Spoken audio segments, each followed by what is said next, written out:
Welcome to In the Moment with Kortia, where we inform, inspire, and motivate you to be a positive agent of change. And good morning to each and every one of you on this thriving Thursday. I want to say good morning to Central Louisiana and surrounding areas. That's Natchitoches, Gina, Alexandria at 88.1 FM, Monroe, West Monroe on 98.9 FM, Shreveport, Greenwood on 92.5 FM, St. Joseph, Natchez, Mississippi on 99.3 FM, and Lake Charles on 100.1 FM. And family, don't forget to follow us all across social media at In the Moment with Kortia, and on our website at InTheMomentWithKortiaKuzan.com, where you can get a listing of our podcast, and also on YouTube at In the Moment with Kortia. And we have that number for you to call in with your questions or comments, local 318-484-2500, and toll free at 877-464-2500. And joining on the microphone today, the dynamic Jennifer Kuzan is in the house. Good morning. Good morning, babe. Glad to have you on the microphone with me today. Well, I'm glad to have you on the microphone with me today. Oh, look at that. Turn my whole day around just like that. Look at that. Now, I don't believe that, but. Oh, come on now.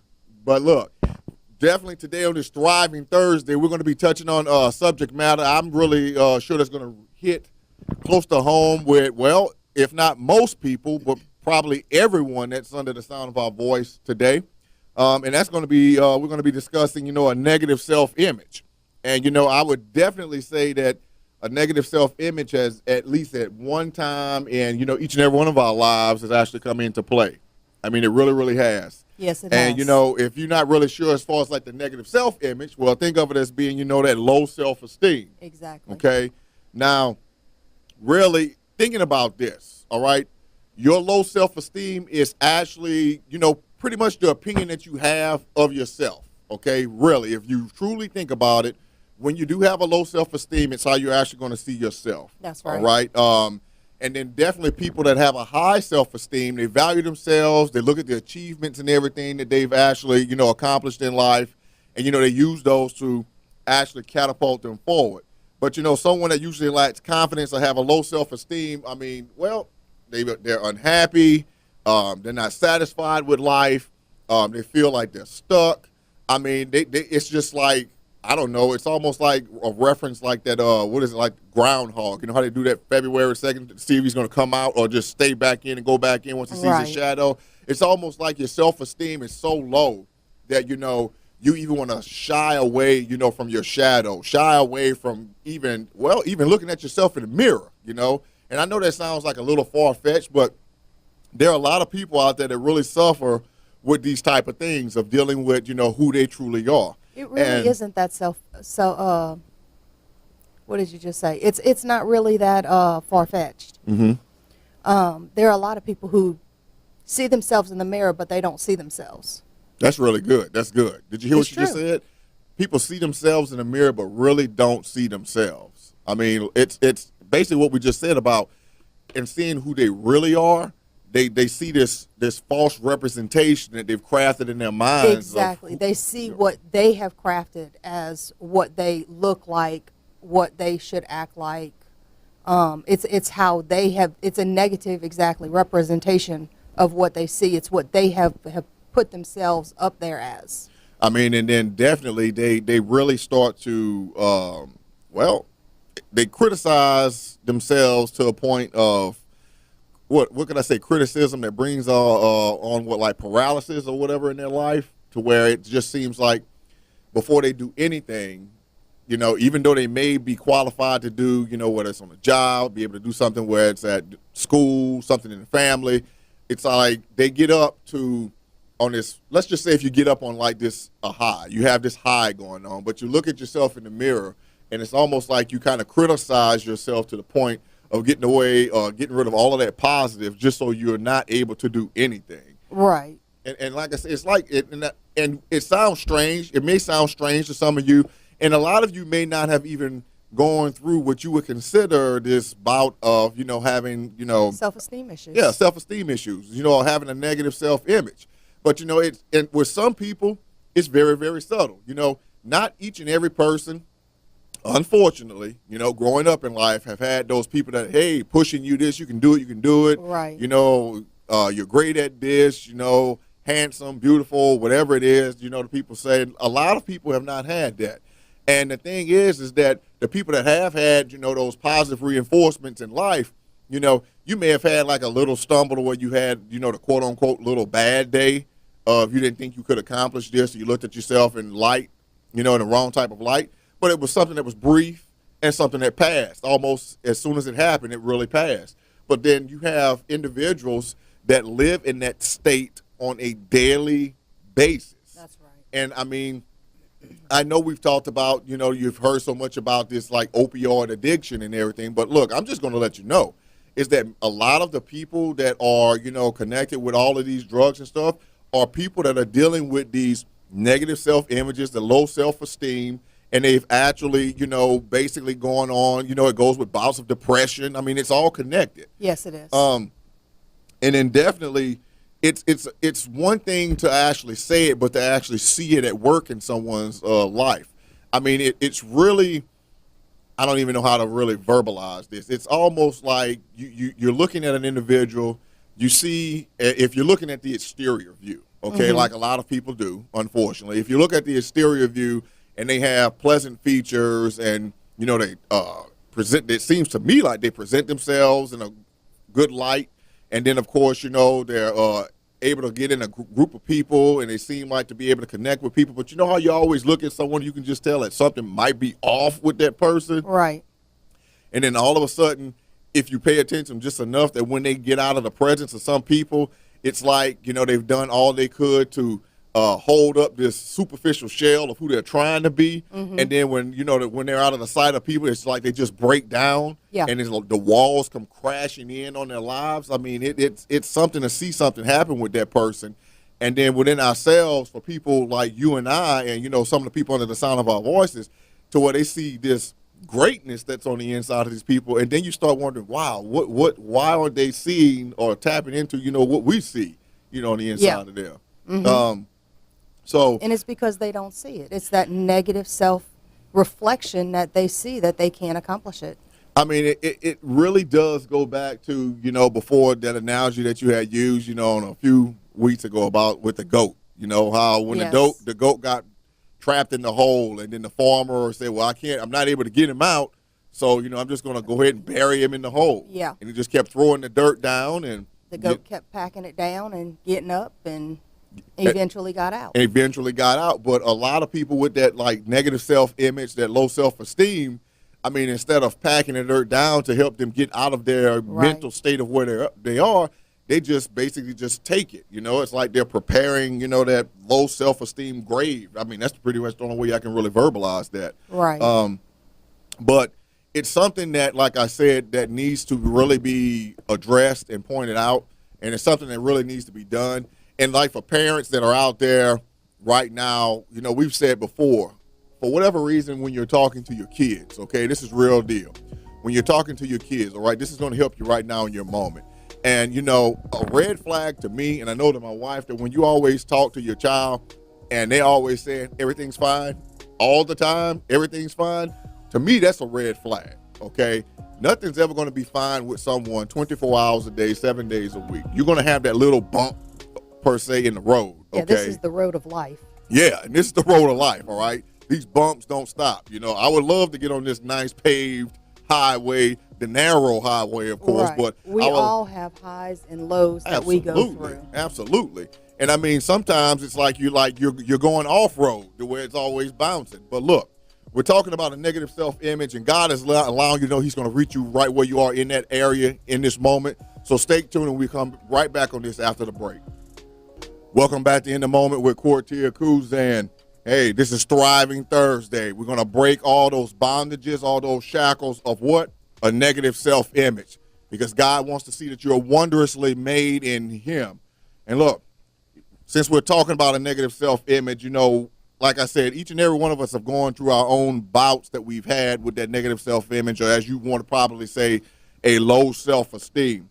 And I remember that, early on in my life, I would have to say from that point of, I'm going to have to say about from the 4th grade to about the 6th grade. That was probably my impact. Right as before far as puberty.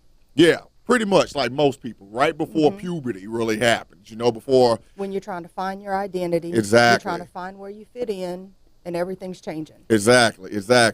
And, speaking just for myself, I went through the whole thing, I don't know a lot of the terminology, but I know back then, as far as like in the 70s and whatnot, that the thing that really happened was is that, people, and because of things people were saying and possibly how he was treated, I didn't go through this phase of, calling myself stupid like a lot of people did. But I was always saying, because I was a chunky kid at that point in time, okay?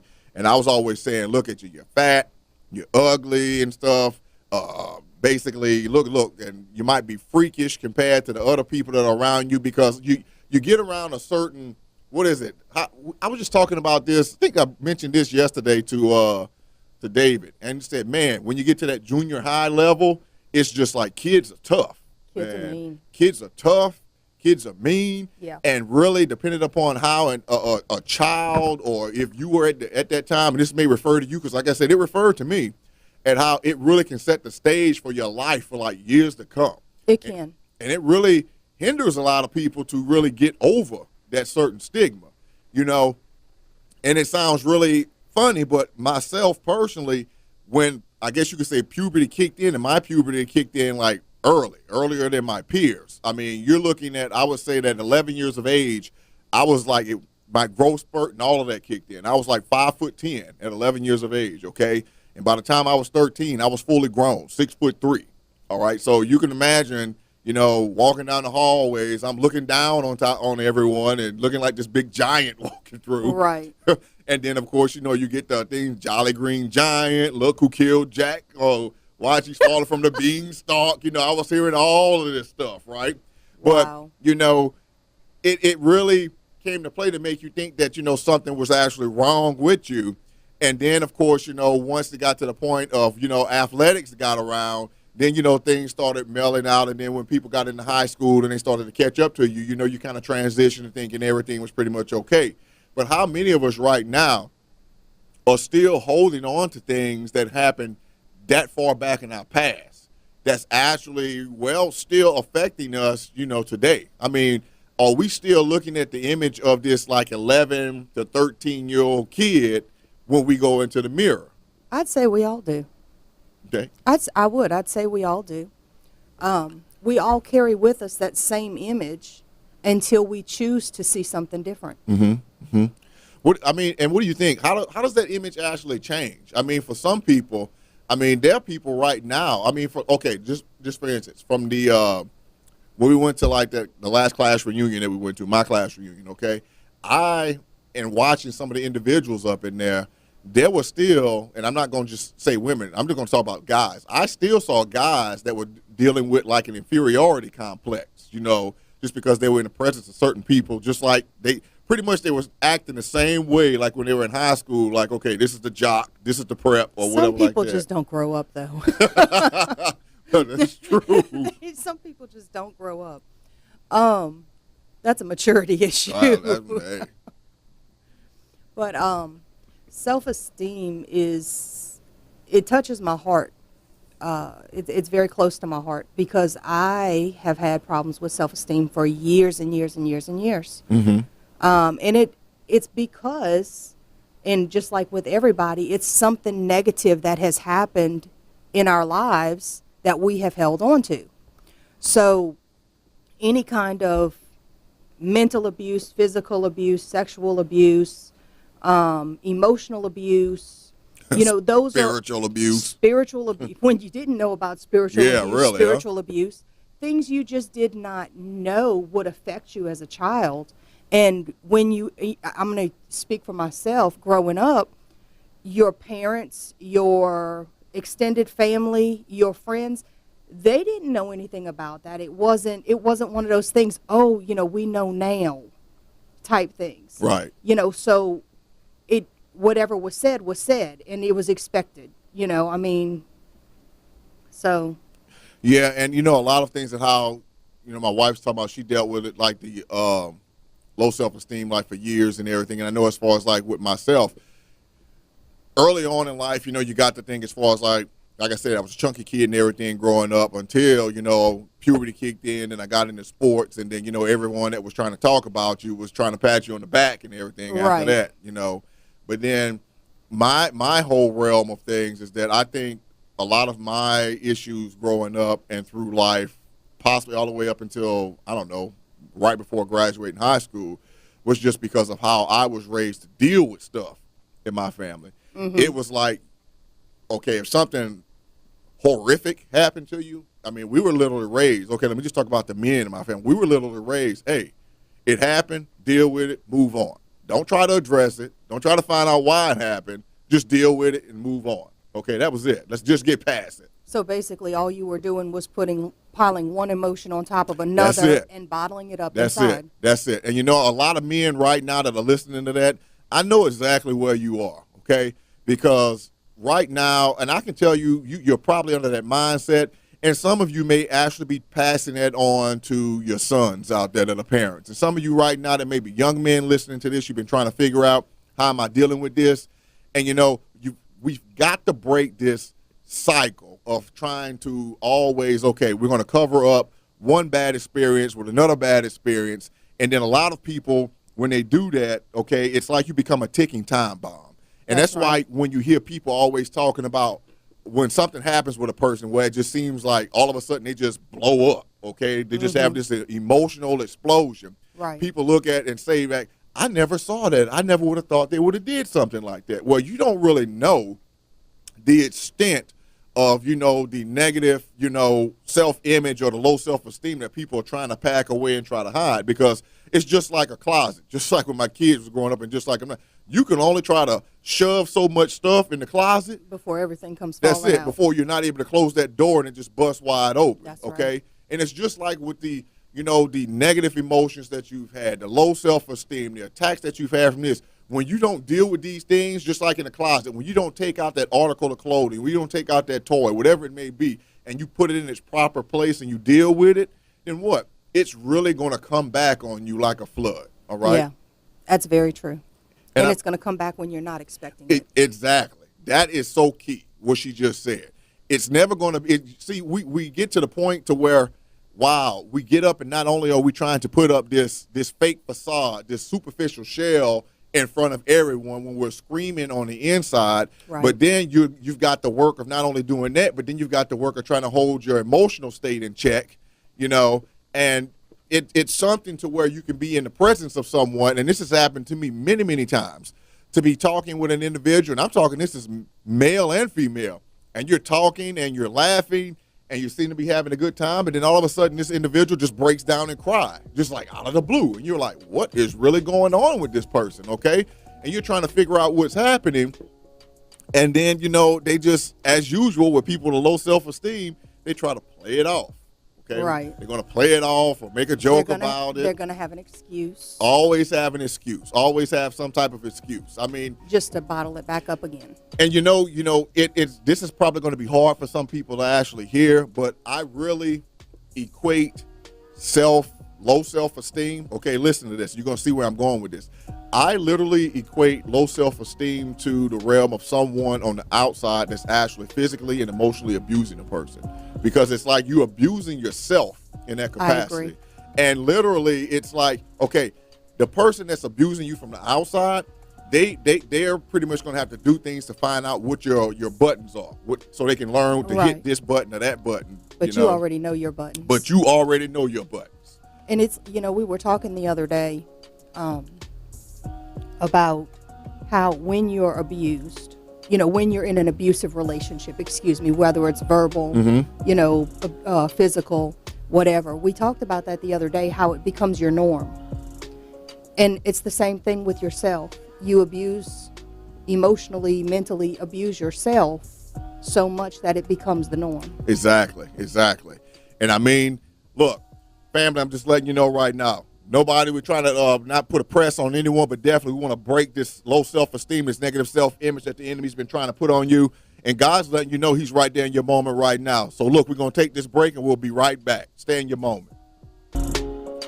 Welcome back to In the Moment with Kortia Kuzan on this thriving Thursday. And I did say thriving Thursday. And we're thriving up in here because why? We know that the Lord is breaking people of a negative self-image, a low self-esteem issue. And, definitely before we went to break, we were talking about how, having a low self-esteem of yourself and looking at yourself as like you're less than nothing is really, equated to, self-abuse, okay?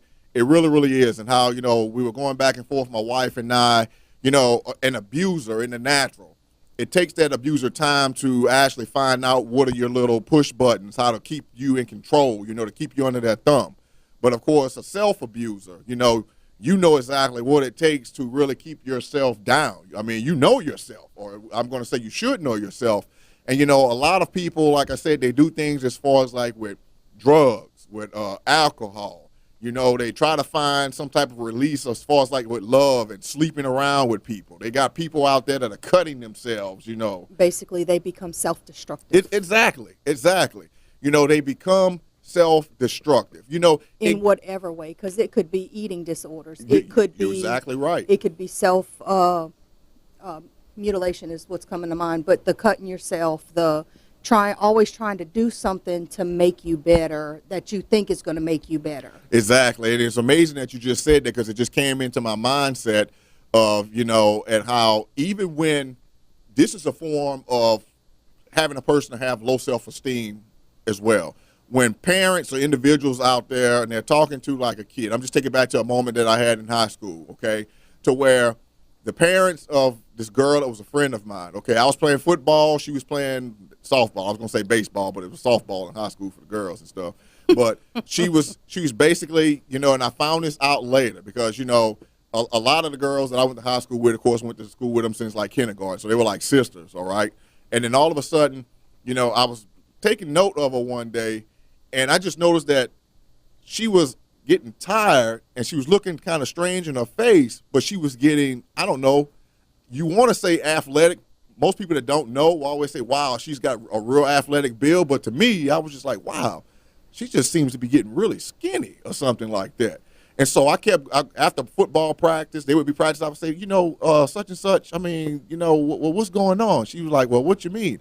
I'm like, look, I've been knowing you since way back when, and I know when something's going on with you. I'm like, something's going on with you. She's like, nah, just a little under the weather, next week. Yeah. What's going on with you? Nah, just a little under the weather. And then lo and behold, come to find out, we're coming from football practice, see an ambulance just shoot across the baseball field, and it ended up being her. And come to find out, she was doing, what do you call it when you're doing the throw up? The whole bulimia. Okay, she's throwing up and she's making herself throw up and she's doing all of these things. Now, beautiful girl, athletic, great in sports and everything. And then after she came back to school, of course, people are going to be looking at her. Okay, and they're going to be looking at her all strange. And I got her by herself and I was like, well, what's going on? And she was like, I couldn't handle, the pressure got to me. And I'm like, okay, what pressure? And it was just like she said, from back home, parents, you got to be the best. You got to be the best. You got to be the best in everything. You can't come in second. You've got to be the best. And that push and that drive was causing her to make decisions based upon trying to be the best for them, not for herself. Right. Okay? And even when people are saying that, you got to be the best, you got to be the best, you may find yourself actually making decisions that, as my wife has said, will lead you to a self-destructive state. And well, in doing that, what ended up happening, it wasn't just her trying to, stay a certain weight to be the best that she can, but a lot of you don't realize in doing that, I mean, it made her digestion get out of whack. It caused all of these different things to actually transpire. But, it's a lot of different ways to where we look at each other out there and, unless we truly know what's going on, we don't really know what that level of self-esteem someone has and how it's actually affecting them. Well, and that's why they say, you don't know my story. Exactly. Or you don't know someone else's story. Be careful how you handle somebody else, how you talk to them, how you treat them. Right. Because you don't know what they're going through. You don't know what they've been through. That's exactly right. And, and before we came back from the break, I'm just sitting here and, God's just bringing some things or whatever back to me. And, this particular subject matter, he just related to a lot of things that happen as far as like in my life. Well, if you remember yesterday, I told you, okay, I think this is the subject we need to talk about tomorrow because I have everything inside of me screaming, no, you don't need to do this. And this is definitely going to be a two-parter. So we're going to just go ahead over into this. What's really evident is that, the level of self-esteem that we all have, it's really going to really, how can I say, dictate, and that's the best way I can put it, like almost dictate exactly where, or should I say it's going to dictate exactly how we're going to try to put up these false shells like we were talking about as far as like with each individual person that we come to, is how we're going to carry ourselves.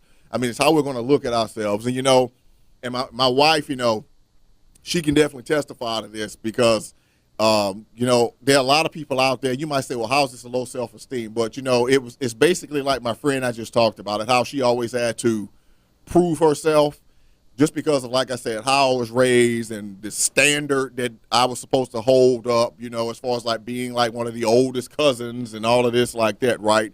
And everybody's, looking to court. Court's the big guy as far as like in my age group, as far as like in the family.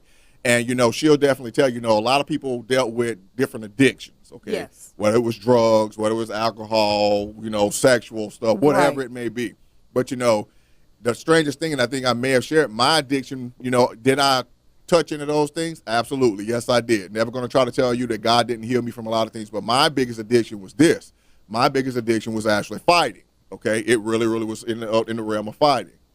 It was adrenaline. Well, you can kind of say, yeah, I would actually say it was like fighting with a combination. Well, I'm going to have to say, yeah, it wasn't adrenaline because it was basically that, adrenaline was my fix. And, definitely when it came to the realm of when I couldn't play sports anymore, it got into that realm of like, fighting. But the reason I really, as I said before we went to the break, fighting, it seemed like was an outlet for me to get all of the pain that I had on the inside of me out, okay? And you might say, well, how was it like so addictive to you? It got to the point of just picking fights with people. My wife can actually tell you when we were actually dating, we were at the house. What was it? My cousin ran to the door and Ashley came and he was freaking out. And I was just like, well, what's going on? What's going on with you? He was like, man, my mama is losing it over there. I'm like, well, what are you talking about? They had this, like you said, 5-6 carloads of people showed up and they were looking for you. And I'm like, well, what are they looking for me for? And he literally said this. He was like, they were coming to get you because they had this big fight going off in town and they wanted you to start it off. And that's just how I was. Any kind of opportunity that I had to get into a fight, I was looking to get into a fight. And it wasn't because I was just mad at someone. It was just that, hey, if I had something going on with me, it was my way to just release it. And that's the way I was dealing with, the problems and the issues and, the never having like the father figure, never. And that goes back to having everything bottled up. Oh, yes. And it needing to come out. Yes. And that was the way that it would come out for you. Exactly. And a lot of us, when we don't let these things come out, okay? And like I said, I wasn't glorifying the whole fighting thing. I'm just putting that out there now, but I'm just letting you know what my outlet was, back then. That a lot of times, and we can relate to this, you're going to really probably go ahead and just do that's exactly true. That when you have so much stuff that's pent up on the inside of you, and then when this explosion happens that we're talking about, have any of you out there ever had these quote unquote blackout moments that you don't actually remember anything that happened? Never in my life have I ever. Ever. And as she looks Father, to I was about to say, and as she looks to the ceiling and repents, but I can't even get the whole thing out. Really. Yeah. And you might, and we look at these people and you look and it's somebody that, I've seen individuals, I'm talking grown people, not just kids, but grown people. Someone could have been walking by you on the street, in the store, wherever, and they could have, bumped you. Okay, bumped you. Not just blatantly tried to bump you, but just bump you. And it really just set an individual off. And you're trying to figure out, well, what really was the root cause of all of this happening? Well, it's all of these pent up emotions that we have from what's happened to us over the course of however long, what people have said about us, what we think about ourselves, and we're looking for these, ways to actually get out. And, it's pretty amazing that, like right now, as far as like speaking with men, and how a lot of us, I should have said a lot of men, and I'm gonna throw myself up in that as well, that, when we started out in life, and I thank God for actually healing me as far as like that a lot of times we were looking for a certain type of what we thought would be love. And this goes for women too, but I'm just talking about men, to where we actually got into this whole, promiscuous lifestyle, being the whoremonger or whatever, trying to find, what we were missing, and I could bring out so many details from the past, but I mean, that's not evident or needs to be addressed as far as like right now. But the thing about this is that, it's amazing at how you take something that's really something that you really don't want, but you take it, it's even in low self-esteem, it's just like a drug. It's almost like you're trying to get that fix to solve that, just what's going on with you right there. What's going to take care of that immediate need. And, people use, like I said, people use sex and everything for that. People, like I said, definitely using drugs. That's pretty much evident. We're talking about this whole opioid thing. People are using alcohol. I mean, people are using false doctrines. Whatever it is that's going to go ahead, and that's a big one nowadays, false doctrines, just to cater to, what's going on with your spirit and how that Satan's leading so many astray. But look, on this Thriving Thursday, we breaking it right now, breaking that low self-esteem, that negative self-image. And definitely stay with us, because when we come back, God's truly going to show you how to wrap this up as you go further into your moment. Welcome back to In the Moment with Kortia Kuzan. And look, Thriving Thursday here. And we've been talking about a negative self-image. And I can definitely say we've addressed a lot of different subject matter. We've shared a lot of different things. And, it just doesn't stop, because this really is, I'm not going to say an inexhaustible topic, but it's a topic that hits home in so many different levels, not only for me, my wife, and, family members, but I mean for each and every one of you under the sound of my voice, and definitely across this nation and around the world. And, the thing is that what I've really seen, even in the corporate area, is that unfortunately, it's really, really sad that some people that do have a low self-esteem, and how we've been talking about abuse, a lot of those people are targeted to, how can I put it, to be almost like pack mules at work, meaning that people push the brunt of the workload onto them just because they know that they're not going to say anything, give any pushback to it. And, people, just really get abused in that particular type way. But then, just like we were saying, that it really takes, you stepping up. I know it's hard, okay? I know it's hard. You may be dealing with some different things in your life, okay? But did you ever really think about that, to get out of your cycle of a negative self-image, and that you could possibly help someone else, and it would actually allow you to start becoming that positive agent of change that we talk about, all the time, that we're going to continue to keep talking about? Sometimes, no matter where you are at, it's about you actually helping someone else, and it'll help you in turn to get out of, where you are. It's one thing, it's basically like, giving. I mean, giving, you hear in the Bible a lot of times, it's talking about something monetary or whatever it is, okay? But I mean, when you really give of yourself, okay, to another person, and like I said, I know my wife with this, I know myself, it does something on the inside, okay? It really sparks something. I mean, it's like it really turns this really good feeling. It's like you're really connected into like the real flow and essence of who God really is when you're really helping and giving to someone. Mm-hmm. And what that does is that it really seems like to me that things that may have been, burdensome to you, or may have caused you some type of pressure, that when you do something like that, it's like those things just disappear. I mean, it's just like, whoo, poof, those things disappear. Now, you may have a certain situation that might be lingering there, but it's like that pressure is finally off of you, okay? And then when you finally allow that pressure, or what that little, stone that needs to be rolled away, okay? Well, if you think of it in like a weight scale, you have more positive than you have negative. Mm-hmm. And so you're feeling the weight of all that positive, and it's reflected in how you feel, in your feelings, in your emotions, because it's pushing away that negative that you have. Exactly. And, definitely when you have that like low self-esteem, I mean, the level of, well, I don't, why?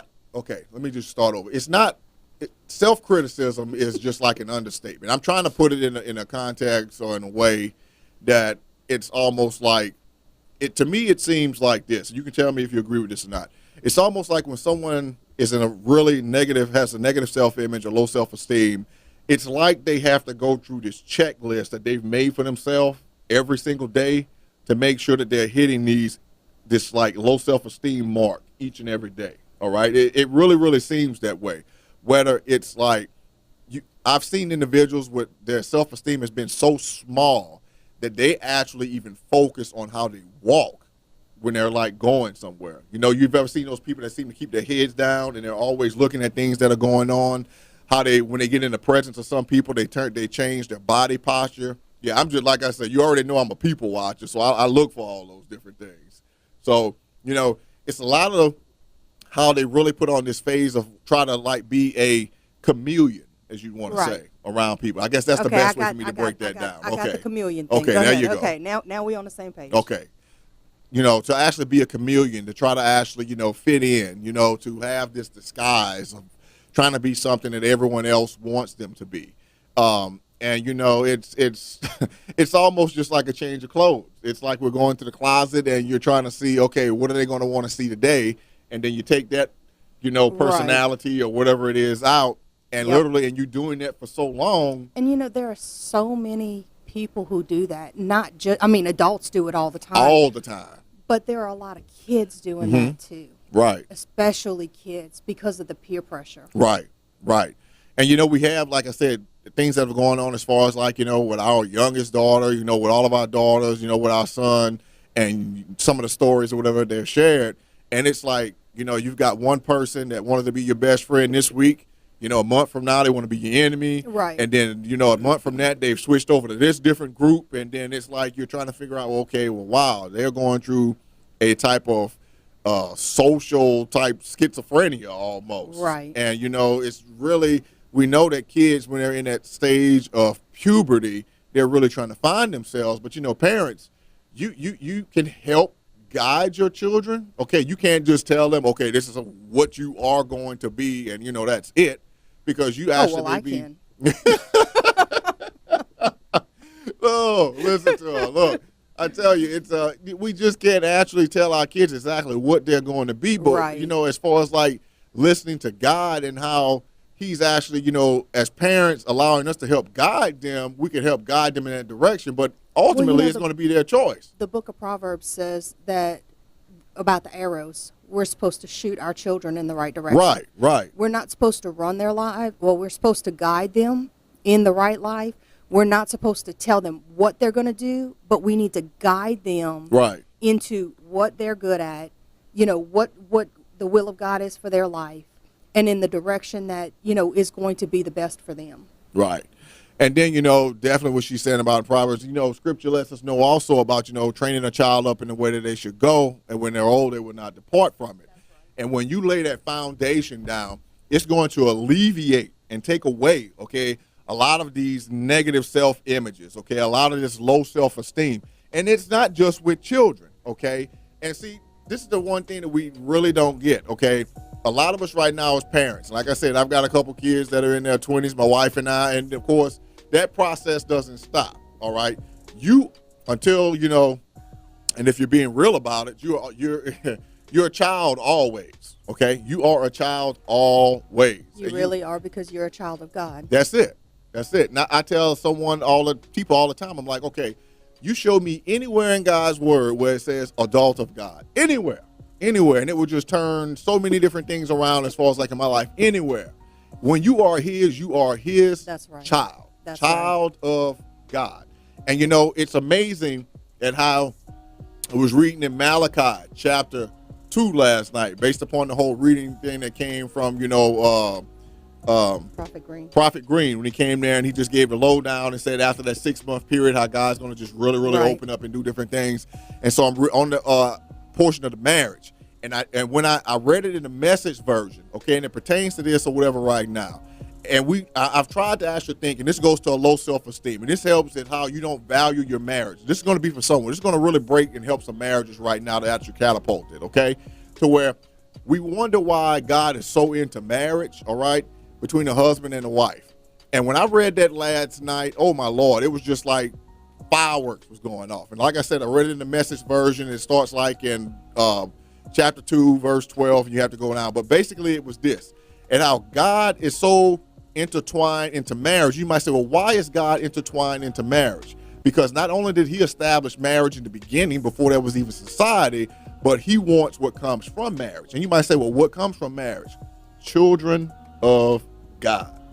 That's why he's so into marriage, because he expects that when we multiply, because that's one of the commands that he gave us, okay, that when we actually multiply, that those children that come forth are going to be children of God. That are going to love him. That are going to love him. Hence we go back to the scripture that I just said before, train a child up in the way that it should go, and when he's old, he will not depart from it, okay?